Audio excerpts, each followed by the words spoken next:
Salut à vous tous, bienvenue dans le journal La Bande Dessinée, avec aujourd'hui un hommage à monsieur Roger Carrel. Roger Carrel est parti le 11 septembre 2020 à l'âge de 93 ans. Roger Carrel était les plus belles voix de Walt Disney, c'est à lui qu'on doit aussi la voix d'Astérix, et cette année, Astérix a perdu deux de ses papas, qui est Uderzo au début de l'année et Roger Carrel cette fin d'année. C'est à lui qu'on doit aussi la voix de Benny Hill, de Alf, de Kermit la Grenouille et de toutes ces voix en fait impressionnantes de notre jeunesse. Et c'est vrai qu'il a bercé des milliers de personnes. Il est écrit dans l'Évangile selon saint Luc, le royaume de Dieu est dans l'être humain, pas dans un seul humain, ni dans un groupe d'humains, mais dans tous les humains, en vous. Et puis, quand le dictateur devait être doublé, Chaplin avait entendu ma voix dans je ne sais quoi. Il ne me connaissait pas du tout. Hein. Il avait entendu et il avait dit si vous me trouvez cet acteur, j'aimerais bien que c'est parce que la diversité de ce personnage, j'aimerais que ce soit lui qui fasse. Oh, approchez, je vous en prie. Alors comme ça, vous avez décidé de nous rendre une petite visite. Mais c'est très courageux de votre part. Ah, je n'ai pas le temps de batifoler. Au revoir. Je suis là pour vous aider. Quoi? Je viens pour nettoyer la cour. Je venais pour nettoyer la cour. Très bien, mais sans faire de clownerie. D'accord, Marjorie, c'est juré. Sur votre droite, vous allez voir le premier troupeau de dinosaures du circuit, appelé Dilophosaures. Des dilophosaures? Oh merde. Un des plus anciens carnivores. Nous savons maintenant que le dilophosaure est en réalité venimeux. Il crache du venin sur sa proie, provoquant la cécité et éventuellement la paralysie, ce qui lui permet de manger selon son bon plaisir. Verdi chérie. Verdi, on garde nos petits bébés. On va les garder tous. Mon fidèle compagnon a chassé cette sorcière. Elle est partie, chérie. Et pour de bon cette fois. Verdi, il est peut-être temps de mettre les polissons au lit si nous voulons S-O-R-T-I-R. Mais où vas-tu comme ça? Pas question que j'aille par là. Il y a trop de rochers. De ce côté, c'est plus facile. Qu'est-ce qui te fait croire qu'il y a un village là-bas? Ah non, pas de mots techniques. Quelle mission? Qu'est-ce que tu me sens? Oh, je t'ai assez vu. Eh bien, va par là. Je parie que tes circuits seront grippés d'ici demain, pauvre tas de ferraille myope. Je porte bien la toilette. Hein, oh, je t'avais presque oublié, toi. Mon cher Pinocchio, j'aimerais que nous ayons une conversation à cœur ouvert tous les deux. Pourquoi? Eh bien, tu veux devenir un vrai garçon, n'est-ce pas? Et tu as raison. Alors, assieds-toi. Oui, à chaque fois. On frimait vers les pétunions. Attendez, ne vous en allez pas. Ne craignez rien. Troisième couplet. Oh non, je vous remercie, mais je dois savoir quel chemin je dois prendre. Eh bien, cela dépend de l'endroit où vous désirez vous rendre. Attention, allons-y, Toby.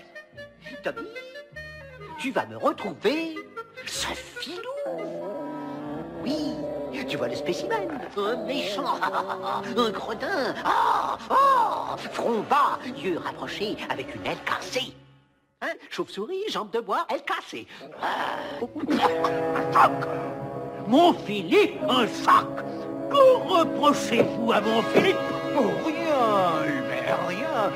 Pourquoi votre fille dirait-elle non à mon garçon? Loin de moi cette idée. Oh, rien ne nous dit que mon garçon dira oui à votre fille. Ah, ne dites pas d'abord qui vous dit que mes petits-enfants veulent de vous pour grand-père.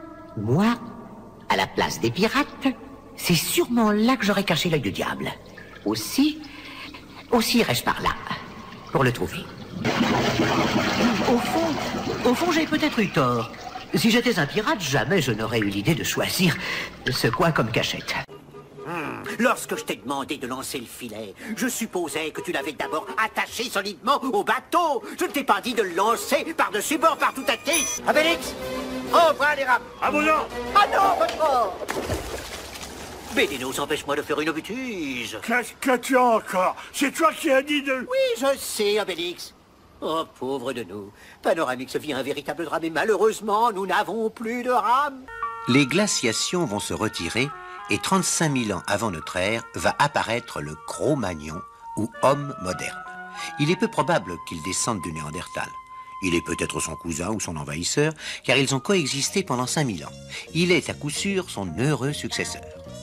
Il peut être du modèle standard, du modèle teigneux et c'est sans remède. Si, il y a un remède, mais enfin... Du modèle au-dessus, indestructible, sans oublier le modèle de charme. Bonjour, maestro. Bonjour, Pierrot. Oh, il a bien grandi depuis ce matin. Mais où va-t-il s'arrêter s'il continue? mais ça, alors je rêve ou quoi? Ça suffit comme ça. J'en ai assez de toutes vos farces. La Mortensia ne crée pas vraiment un sentiment d'amour, ce serait impossible, mais elle provoque une puissante attirance, une obsession. Et c'est pourquoi c'est sans doute la plus dangereuse potion qui se trouve ici. Tom, si j'étais au courant, je ne pourrais pas vous le dire. Ah, au fait, merci pour la nana, vous aviez raison, c'est mon préféré. Mais comment le saviez-vous? Bonté divine, il est déjà si tard. Partez les garçons, ou le professeur Tippett nous donnera à tous une retenue. Je sais. Vous ne comptez plus vos pièces d'or. Ce qui vous mettait toujours en liesse.